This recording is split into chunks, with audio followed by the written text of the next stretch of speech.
खिलाफ कदम उठाने वाले देशों में शामिल है। और ये भारत में जो उच्च स्तरीय निगरानी की जा रही है, उच्च स्तरीय समीक्षा लगातार की जाती रही है, उसी का नतीजा है कि हम इसको इस सीमा तक नियंत्रित करने में सफल हो पाए हैं। प्रधानमंत्री के अगुवानी में ही ये सारी समीक्षा की जा रही है और उन्हीं के निर्देश पर मंत्री समूह का भी गठन किया गया है। और इसके अलावा कैबिनेट सेक्रेटरी की अध्यक्षता में राज्यों के साथ सचिव स्तरीय बैठकें भी हो रही हैं, विभिन्न विभागों के सचिवों के बीच भी और राज्य सचिवों के साथ भी बैठकें हो रही हैं। अगर हम मंत्रालयों की भी बात करें तो केंद्रीय स्वास्थ्य मंत्रालय, नागरिक विमानन मंत्रालय, विदेश मंत्रालय, गृह मंत्रालय, जहाजरानी मंत्रालय, यानी ये विभिन्न मंत्रालय हैं जो मिलकर कदम उठा रहे हैं। इसके अलावा वीजा को लेकर, यात्रा को लेकर वक्त वक्त पे कई नोटिफिकेशंस, कई एडवाइजरीज जारी की गई हैं और मकसद एक ही है कि जो मैन टू मैन कांटेक्ट, यानी व्यक्ति का व्यक्ति के साथ जो संपर्क है, उसको नियंत्रित किया जाए ताकि इस वायरस के फैलने पर भी नियंत्रण किया जा सके। अगर हम नजर डालें तो 8 जनवरी को ही इस दिशा में पहल सरकार ने शुरू कर दी थी। 31 दिसंबर को ये मामला सामने आया था, जिसके बाद 8 जनवरी को सरकार ने शुरुआत की। 17 जनवरी को ही 3 एयरपोर्ट्स पर स्क्रीनिंग भी शुरू कर दी गई थी। उसके बाद 21 जनवरी को 4 और एयरपोर्ट्स, यानी कुल 7 एयरपोर्ट्स पर स्क्रीनिंग शुरू कर दी गई और अब तो 30 अंतर्राष्ट्रीय एयरपोर्ट्स पर स्क्रीनिंग लगातार जारी है। यही नहीं बल्कि बंदरगाहों पर भी निगरानी की जा रही है। 12 बड़े और 65 छोटे बंदरगाहों पर भी स्क्रीनिंग हो रही है। 11 मार्च को यानी कल राजनयिक रोजगार छोड़ सभी वीजा भी 15 अप्रैल तक रद्द कर दिए गए। यही नहीं बल्कि ओसीआई कार्ड धारकों के लिए भी जो सुविधा दी जाती है उसको भी 15 अप्रैल तक निलंबित कर दिया गया, जिसका मकसद एक ही है कि बाहर से कोई ऐसा व्यक्ति देश में ना आ सके जो संक्रमित हो। इसके अलावा अपने भारतीयों के ऊपर भी पूरा उनकी सहायता के लिए सरकार लगातार खड़ी रही है। 1 फरवरी ये वो तारीख है जब से संक्रमित देशों से भारतीयों को भारत लाने की पहल भी सरकार ने शुरू कर दी थी। अब तक 948 लोगों को लाया गया है वापस, जिसमें से 900 भारतीय हैं और 48 अन्य देशों के नागरिक हैं। ईरान और इटली में जो हमारे भारतीय मौजूद हैं, उनको लाने की बात हो रही है। तो ईरान में तो मेडिकल टीम तैनात है ही, इटली में भी मेडिकल टीम भेजी जा रही है।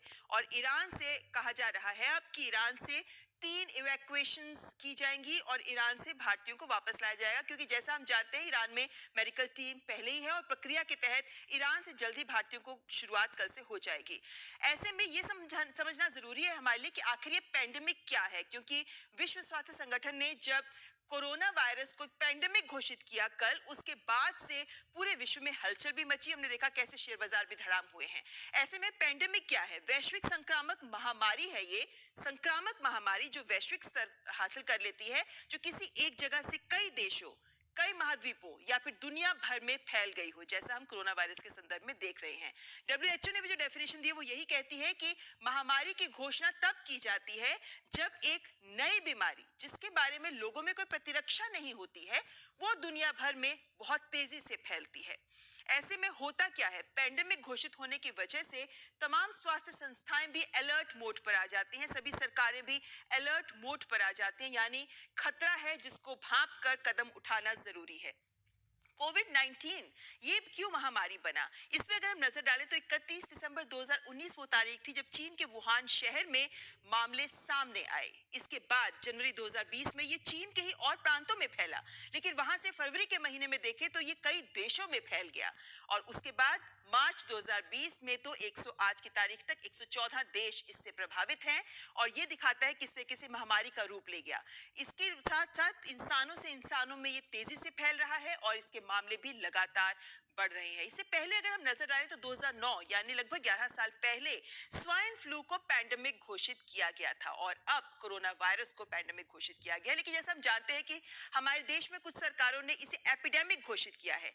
एपिडेमिक क्या है? एपिडेमिक भी एक महामारी ही होता है जब अचानक कोई संक्रामक बीमारी है वो तेजी से फैलने लगती है, तो हम उसको एपिडेमिक का करार देते हैं।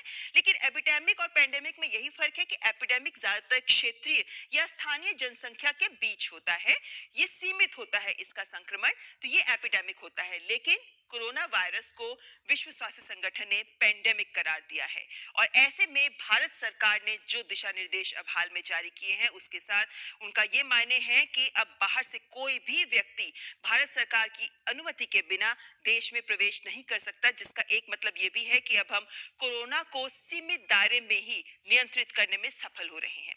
फिलहाल यहाँ रुकेंगे एक ब्रेक के लिए, लेकिन ब्रेक के बाद कोरोना वायरस